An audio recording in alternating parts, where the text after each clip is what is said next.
আসসালামু আলাইকুম সুপ্রিয় দর্শকবৃন্দু, আজকে আমি হ্যাপি টাইমস কর্তৃপক্ষ দ্বারা আয়োজিত গ্রুপ স্টেজের অবশিষ্ট 5টি খেলার রেজাল্ট তুলে ধরব।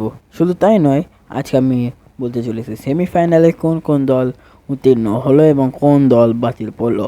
সুতরাং সময় নষ্ট না করে আজকের ভিডিও শুরু করা যাক।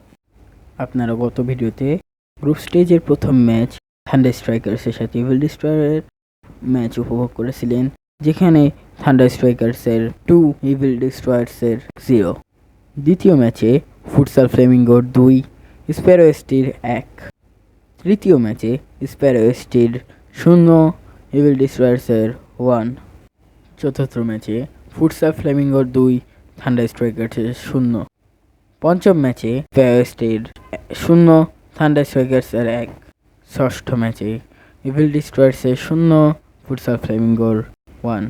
এরই সাথে futsal Flamengo 6, thunder strikers 4, evil destroyer 2 point নিয়ে সেমিফাইনালের দিকে অগ্রসর হয়েছে। কিন্তু দুঃখের বিষয়, স্প্যারো এসটি টিম বাতিল পড়ে যায়। সবাইকে ধন্যবাদ এতক্ষণ আমাদের সাথে থাকার জন্য। দেখা করছি নতুন একটি ভিডিওতে। ধন্যবাদ। আসসালামু আলাইকুম।